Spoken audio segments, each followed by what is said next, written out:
Assalamualaikum warahmatullahi wabarakatuh.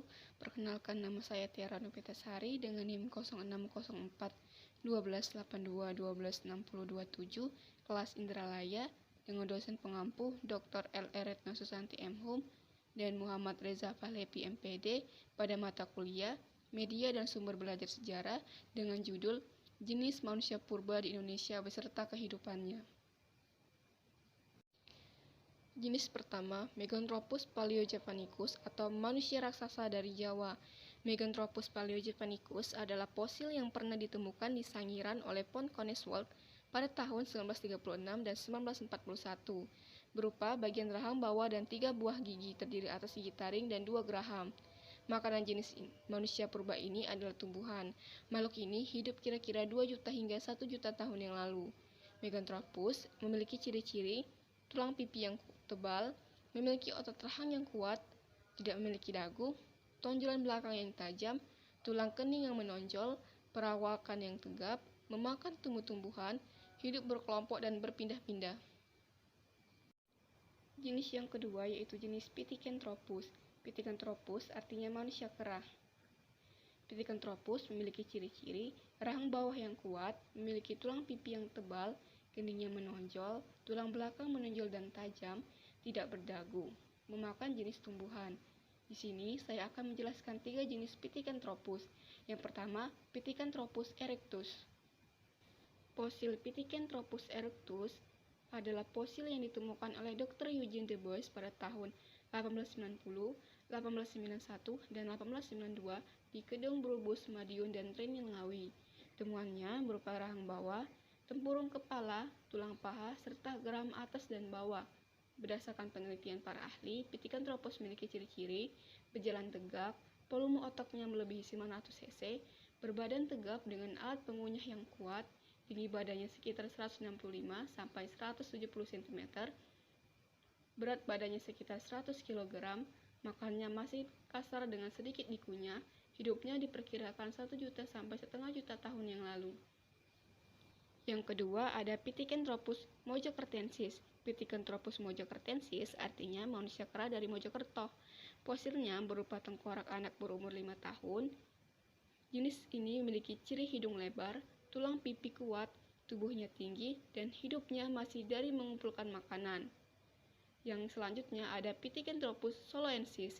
Pithecanthropus soloensis adalah manusia kera dari Solo yang ditemukan oleh salah satunya von Koningswald pada tahun 1931 sampai 1933 di Ngandong, tepi sungai Bengawan Solo. Hasil temuannya ini memiliki peranan penting karena menghasilkan satu seri tengkorak dan tulang kening.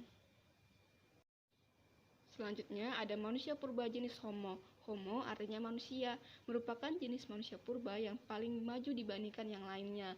Ciri jenis manusia purba Homo antara lain berat badannya kira-kira 30-150 kg, volume otaknya lebih dari 1350 cc, alatnya dari batu dan tulang, berjalan tegak, muka dan hidung lebar, mulut masih menonjol.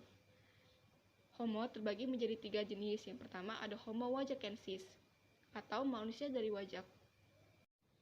Homo wajakensis ditemukan di Wajak, Tulungagung pada tahun 1889. Fosil ini diselidiki oleh Dr. Eugene Du Bois yang kemudian disebut sebagai Homo wajakensis. Homo wajakensis dimasukkan dalam Homo sapiens atau manusia cerdas sebab sudah mengenal upacara penguburan. Selanjutnya itu ada Homo soloensis atau manusia dari Solo. Berdasarkan keadaan jenisnya, Homo soloensis ini bukan lagi kera, tetapi sudah manusia. Selanjutnya ada Homo sapiens atau manusia cerdas. Ciri-ciri dari Homo sapiens ini, volume otaknya antara lain 1000 cc sampai 1200 cc, tinggi badannya antara 130 sampai 210 meter, otot tengkuk mengalami penyusutan, alat kunyah dan gigi mengalami penyusutan, muka tidak menonjol ke depan, berdiri dan berjalan tegak, berdagu dan tulang rahangnya biasa. Nah, setelah kita mendengarkan jenis-jenis manusia purba, selanjutnya kita akan menjelaskan tentang kehidupan manusia purba. Yang pertama itu ada masa berburu dan meramu. Berburu dan meramu ini diutamakan cara-cara memburu dan menangkap hewan dengan alat-alat yang diciptakan secara sederhana. Pemburuan biasanya dilakukan oleh kelompok-kelompok kecil dan hasilnya dibagi bersama. Kelompok berburu terdiri dari keluarga kecil, yaitu para laki-laki melakukan pemburuan dan para perempuan mengumpulkan makanan atau tumbuh-tumbuhan. Di samping itu, para perempuan juga melahirkan anak-anak. Peranan para perempuan penting sekali dalam memilih atau seleksi tumbuhan yang dapat dimakan dan membimbing anak-anak dalam meramu makanan. Selanjutnya, masa bercocok tanam. Masa bercocok tanam ini ditandai dengan berkembangnya kemahiran mengasah alat-alat batu dan pembuatan gerabah. Alat-alat yang diasah adalah kapak batu dan beliung persegi, serta mata panah dan mata tombak.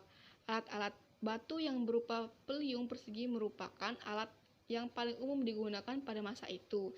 Hal itu terlihat dari temuan-temuan alat batu yang tersebar dan beberapa tempat terutama di kawasan bagian barat Indonesia. Selanjutnya ada masa perundagian. Pada zaman perundagian, tingkat dan kemampuan masyarakat Nusantara makin lama makin meningkat. Cara berpikir dan peningkatan kebutuhan dalam kehidupan sehari-hari pun bertambah. Kebiasaan dan teknik membuat perkakas juga berkembang. Secara berangsur-angsur, tradisi pemakaian alat-alat atau perkakas dari batu mulai ditinggalkan dan bangsa Indonesia mulai menginjak zaman logam. Pada zaman perundagian ini dikenal teknik pembuatan alat-alat dari logam, yaitu yang pertama ada teknik tuang atau cetakan, yaitu cara pembuatan alat dari logam dengan membuat cetakan dari besi atau tanah liat yang terdiri atas dua bagian yang bisa dilepas dan ditangkupkan sehingga bisa dipergunakan berulang kali.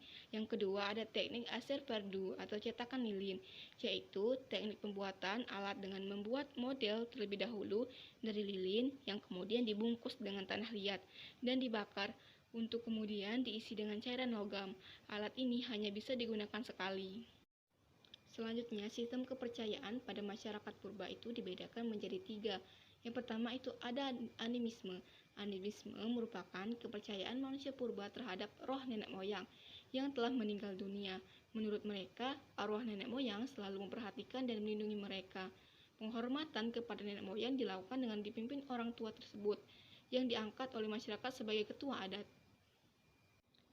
Yang kedua, ada kepercayaan dinamisme. Kepercayaannya bahwa semua benda mempunyai kekuatan gaib, seperti gunung, batu, dan api. Bahkan, benda-benda buatan manusia diyakini juga mempunyai kekuatan gaib, seperti patung, keris, tombak, dan jimat.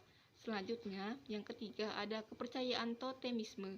Kepercayaan atas dasar keyakinan bahwa binatang-binatang tertentu merupakan nenek moyang suatu masyarakat atau orang-orang tertentu. Biasanya, binatang-binatang yang dianggap nenek moyang itu tidak boleh diburu dan dimakan, kecuali untuk keperluan upacara tertentu. Itulah penjelasan tentang jenis-jenis manusia purba di Indonesia beserta kehidupannya. Jika ada kekurangan, saya mohon maaf, kepada Allah saya mohon ampun. Terima kasih. Wassalamualaikum warahmatullahi wabarakatuh.